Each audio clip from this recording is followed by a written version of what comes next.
Imagine você saindo para um passeio romântico numa tarde qualquer e simplesmente desaparecendo da face da terra. Sem rastros, sem pistas, sem uma única evidência do que aconteceu. E então, 7 anos depois, encontram seus ossos numa gruta abandonada, escondida no meio da Mata Atlântica. Um local tão isolado que nem os moradores da região sabiam de sua existência. Você está lá, ao lado da pessoa que amava, numa posição que sugere que vocês se abraçaram até o último momento. Esta não é uma história sobre aventuras que deram errado. Esta é a história real de Luciana Santos e Rafael Oliveira. Uma história sobre como uma tarde de domingo em Vila Velha se transformou num mistério que aterrorizou uma família inteira por 7 longos anos, cuja resposta foi mais perturbadora do que qualquer um poderia imaginar. O sol de março de 2013 batia forte nas praias de Vila Velha, no Espírito Santo. Era um domingo típico da região metropolitana de Vitória, com famílias aproveitando o final de semana nas praias da Costa e da Praia da Sereia. Luciana Santos, de 28 anos, técnica em enfermagem no Hospital Infantil de Vila Velha, acordou naquela manhã do dia 17 de março com uma sensação de felicidade genuína. Ela havia combinado com Rafael Oliveira, seu namorado de 3 anos, uma escapada para conhecer algumas trilhas na região serrana do município. Rafael, de 32 anos, era professor de educação física na rede estadual e apaixonado por trilhas e montanhismo. Ele havia descoberto recentemente, através de um grupo de aventureiros no Facebook, algumas trilhas pouco conhecidas na região do Morro da Mantiqueira, que fazia parte do complexo montanhoso que cerca Vila Velha. "Vai ser incrível, Lu", disse ele na noite anterior, mostrando no celular algumas fotos que havia encontrado online. "É um lugar que quase ninguém conhece. Vamos ter a natureza só para nós." Luciana não era exatamente uma aventureira nata como Rafael, mas adorava passar tempo com ele, e havia se apaixonado pelos passeios na natureza desde que começaram a namorar. Ela tinha planos de se mudar para o apartamento dele no bairro Glória em alguns meses. E esse domingo seria mais um desses momentos especiais que tornariam a decisão ainda mais acertada. "Promete que não vamos nos perder?", brincou ela, enquanto separava roupas adequadas para a caminhada. Para Rosa Santos, mãe de Luciana, aquele domingo começou com o mesmo ritual de sempre. Café da manhã em família na casa onde moravam no bairro Cobilândia. Luciana sempre almoçava em casa nos domingos, uma tradição que mantinham desde que ela era adolescente. "Mãe, hoje vou sair com o Rafael depois do almoço, vamos fazer uma trilha", avisou Luciana enquanto tomava café. "Mas não se preocupe, vamos voltar antes de escurecer." Rosa lembra perfeitamente dessa conversa. Ela estava tão animada, conta ela 7 anos depois, os olhos ainda marejados pela dor. Falou que ia levar a câmera nova para tirar fotos, que queria mostrar para a gente como era bonito lá em cima. Luciana havia ganhado uma câmera digital profissional no Natal anterior, presente de Rafael, e estava sempre procurando paisagens bonitas para fotografar. Às 13h30 daquele domingo, Rafael chegou à casa da família Santos dirigindo seu Volkswagen Gol branco, ano 2010. Ele cumprimentou Rosa e o pai de Luciana, João, com a cordialidade de sempre. "Não se preocupem, vamos só dar uma voltinha na trilha e voltar antes das 5, garantiu ele, enquanto Luciana terminava de arrumar a mochila com água, barras de cereal e a câmera fotográfica. O casal saiu de casa às 14h15. Rosa se lembra de ter acenado da janela e visto o Gol branco desaparecer na esquina da rua João Calmon. "Essa foi a última vez que eu vi minha filha", ela sussurra, mesmo depois de todos esses anos. Se eu soubesse que ela não ia voltar, eu nunca teria deixado ela sair." O trajeto até a base da trilha que Rafael havia pesquisado era de aproximadamente 40 minutos de carro, passando pela rodovia BR-101, e depois pegando estradas secundárias até chegar ao pé da região montanhosa. Segundo as informações que Rafael havia coletado no grupo de trilheiros, o local era conhecido apenas por alguns moradores antigos da região rural de Vila Velha, e a trilha em si era considerada de dificuldade moderada, com cerca de 3 quilômetros de extensão. O que ninguém sabia era que aquela trilha específica tinha características particulares que a tornavam muito mais perigosa do que as descrições encontradas na internet sugeriam.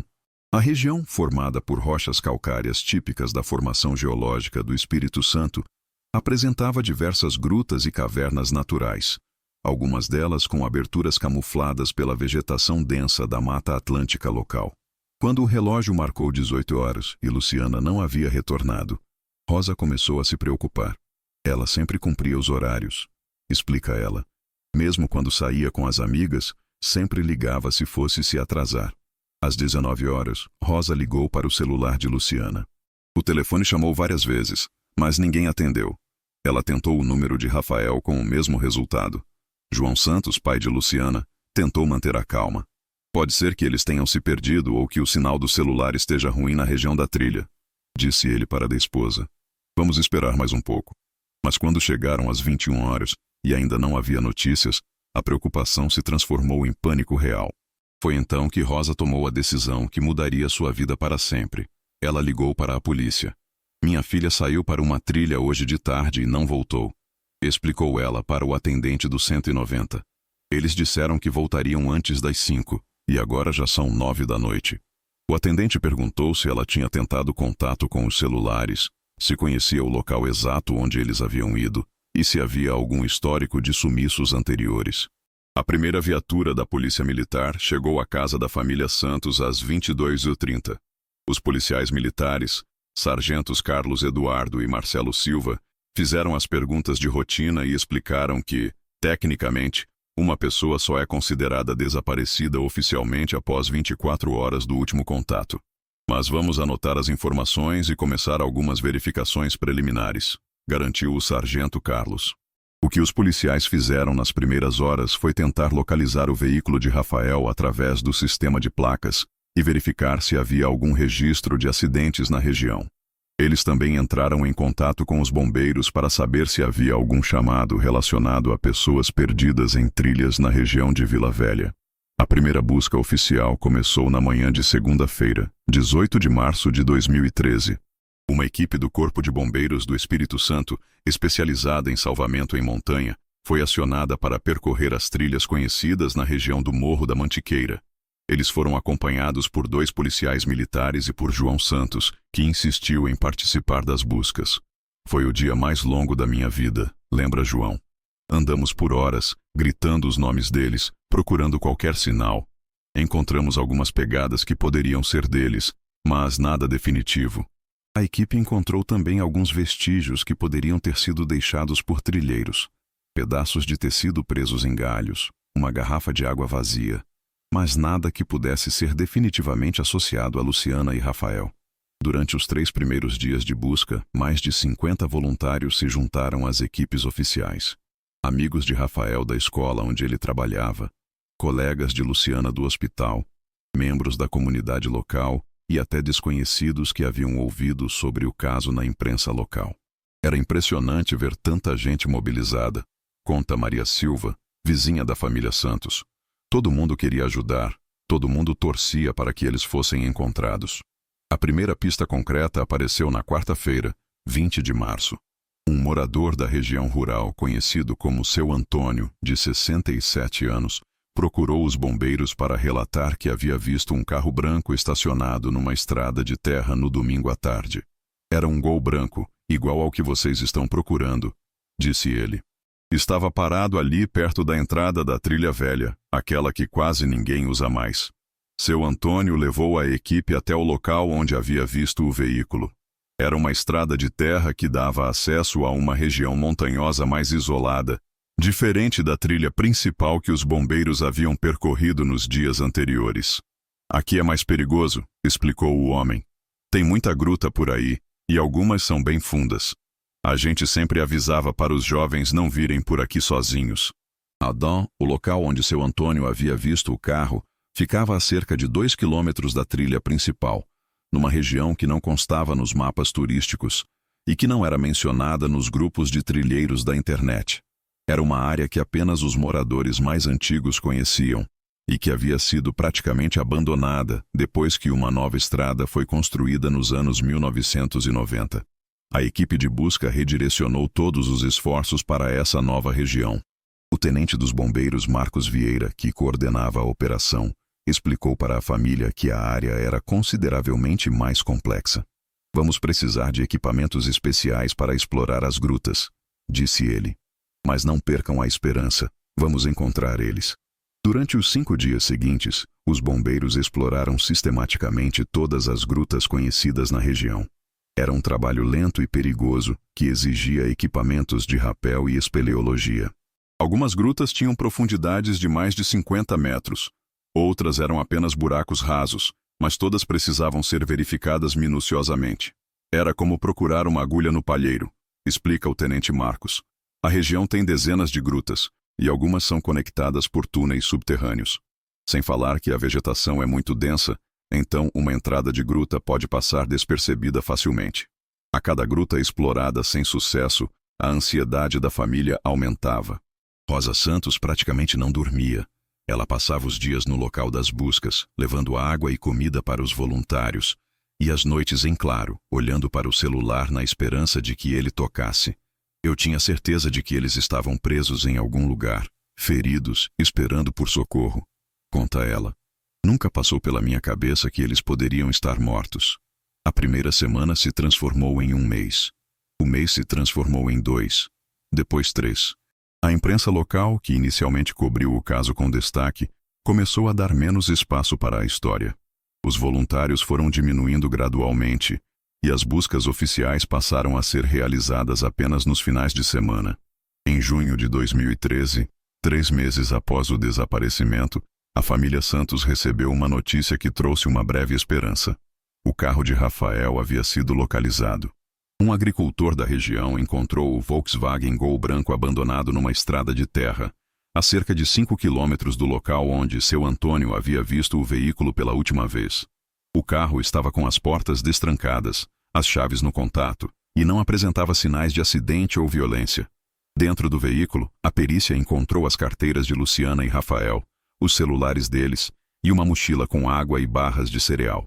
A câmera fotográfica de Luciana não estava no carro. Isso foi o que mais me deixou confusa, lembra Rosa. Se eles tivessem sofrido um acidente, por que o carro estava tão longe? E por que levaram só a câmera? A Polícia Civil, que assumiu o caso após a descoberta do veículo, trabalhou com diversas hipóteses: sequestro, acidente, fuga voluntária, crime passional. A investigação policial revelou que Rafael não tinha inimigos conhecidos e que seu relacionamento com Luciana era estável. Colegas de trabalho de ambos confirmaram que eles pareciam felizes e que não havia indícios de problemas financeiros ou familiares. A hipótese de fuga voluntária foi descartada rapidamente, já que nenhum dos dois havia movimentado suas contas bancárias ou usado documentos após o desaparecimento. O delegado responsável pelo caso, Antônio Ferreira, concentrou as investigações na possibilidade de crime. O fato de o carro ter sido abandonado longe do local original, com os pertences pessoais intactos, sugere que algo forçou eles a sair do veículo, explicou ele em entrevista para a imprensa local. Estamos investigando todas as possibilidades. Durante os 2 anos seguintes, a polícia seguiu diversas pistas. Houve denúncias de pessoas que afirmavam ter visto o casal em outras cidades, relatos de possíveis sequestros relacionados ao tráfico de drogas e até supostas aparições em outros estados.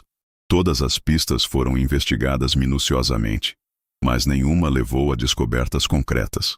A família Santos nunca desistiu. Rosa e João organizaram diversas campanhas de busca, espalharam cartazes pela região metropolitana de Vitória, criaram páginas nas redes sociais e mantiveram contato constante com a polícia. Não importava quanto tempo passasse, eu sabia que um dia ia descobrir o que aconteceu com minha filha, diz Rosa. Em 2015, 2 anos após o desaparecimento, a família recebeu autorização judicial para declarar Luciana e Rafael como mortos presumidos. Foi uma decisão extremamente difícil, necessária para resolver questões legais e financeiras, mas que não representou uma desistência das buscas. Era só um papel, explica João. No meu coração, eu ainda tinha esperança. Os anos se passaram, 2016, 2017, 2018, 2019. O caso permaneceu oficialmente aberto, mas as investigações ativas diminuíram drasticamente. A família Santos continuou fazendo buscas por conta própria sempre que possível, especialmente na região onde o carro foi encontrado. Eles haviam se tornado especialistas naquela área, conhecendo cada trilha, cada gruta, cada canto da mata. Foi durante uma dessas buscas familiares, em abril de 2020, que aconteceu a descoberta que mudaria tudo. Rosa Santos, acompanhada de seu filho mais novo, Marcos, de 25 anos, decidiu explorar uma região da mata que ficava a cerca de 800 metros do local onde o carro havia sido encontrado. Era um lugar que nunca tínhamos procurado direito, conta Marcos. Tinha muito mato e parecia que ninguém havia pisado ali em anos. Eles caminharam por cerca de 1 hora, abrindo caminho entre a vegetação densa, quando Marcos notou algo estranho numa formação rochosa à frente. "Mãe, olha ali", disse ele, apontando para o que parecia ser uma abertura na rocha, quase completamente coberta por folhas secas e galhos. "Parece que tem uma gruta ali." Rosa sentiu o coração acelerar. Durante 7 anos, eles haviam explorado dezenas de grutas na região, mas esta era uma que nunca tinham visto antes. A entrada era pequena, com pouco mais de 1 metro de altura, e estava tão camuflada pela vegetação que seria impossível notá-la, a não ser que alguém estivesse procurando especificamente. "Vamos chamar os bombeiros", disse Rosa, seguindo o protocolo que haviam estabelecido para situações como essa. Mas Marcos, impaciente após tantos anos de busca, decidiu dar uma olhada rápida. Ele acendeu a lanterna do celular e se abaixou para espiar dentro da abertura. O que ele viu fez seu sangue gelar. "Mãe", ele sussurrou, a voz trêmula. "Mãe, tem alguma coisa aqui dentro." Rosa se aproximou e também olhou para dentro da gruta. No fundo, iluminados pela luz fraca do celular, ela pôde ver o que pareciam ser 2 esqueletos humanos, lado a lado, numa posição que sugeria que estavam abraçados. "Eu soube na mesma hora que eram eles", conta Rosa, ainda emocionada. "Depois de 7 anos procurando, eu finalmente tinha encontrado minha filha." Marcos imediatamente ligou para a polícia e em menos de 2 horas o local estava isolado e sendo preparado para a perícia. A gruta onde os corpos foram encontrados era uma formação natural de aproximadamente 4 metros de largura por 6 metros de profundidade. A entrada, que ficava numa encosta íngreme, era praticamente invisível da superfície devido à vegetação e à forma como a rocha estava posicionada. "É o tipo de lugar que você só encontra por acaso", explicou o perito criminal responsável pela análise. O trabalho de remoção dos corpos foi extremamente delicado. Os esqueletos estavam em posição fetal, abraçados, sugerindo que Luciana e Rafael haviam buscado conforto um no outro nos momentos finais. Junto com os restos mortais, foram encontradas algumas peças de roupa deterioradas, 2 alianças que a família confirmou pertencer ao casal, e, surpreendentemente, a câmera fotográfica de Luciana, ainda funcionando. As fotos na câmera contavam a história trágica dos últimos momentos do casal. Havia imagens das primeiras horas da trilha, mostrando Luciana e Rafael sorrindo, admirando a paisagem, claramente aproveitando o passeio. As últimas fotos, no entanto, mostravam um cenário diferente, imagens borradas, tiradas aparentemente no escuro, e uma foto final que parecia ter sido tirada de dentro da gruta. A perícia técnica concluiu que Luciana e Rafael haviam caído na gruta através de uma abertura no teto, que havia sido coberta por folhas e galhos ao longo dos anos. A queda, de aproximadamente 4 metros, havia causado fraturas graves nas pernas de ambos, tornando impossível qualquer tentativa de escape. Eles haviam sobrevivido por alguns dias na gruta, como evidenciado pelas fotos e pela posição dos corpos. "Foi um acidente trágico", explicou o legista responsável pela análise. "Eles estavam caminhando pela trilha quando o chão cedeu. A abertura no teto da gruta estava completamente camuflada pela vegetação, criando uma armadilha natural. A causa da morte foi determinada como desidratação e hipotermia, após vários dias presos na caverna." A descoberta trouxe um misto de alívio e dor renovada para a família Santos. "Por um lado, finalmente sabíamos o que havia acontecido", diz Rosa. "Por outro lado, saber que eles sofreram, que ficaram presos ali esperando por socorro, é algo que vai me atormentar para sempre." O funeral do casal foi realizado em maio de 2020, 7 anos após o desaparecimento. O caso provocou mudanças importantes na região. A Prefeitura de Vila Velha criou um programa de mapeamento e sinalização de trilhas, especialmente aquelas que apresentam riscos naturais como grutas e abismos. "Não podemos permitir que algo assim aconteça novamente", declarou o secretário de Meio Ambiente do município. A família Santos transformou sua dor em ação. Eles criaram o Instituto Luciana e Rafael, uma organização que oferece suporte para famílias de pessoas desaparecidas e promove a segurança em trilhas e atividades ao ar livre. Se nossa tragédia pode ajudar outras famílias a evitar o mesmo sofrimento, então pelo menos algo de positivo sairá disso, explica Rosa.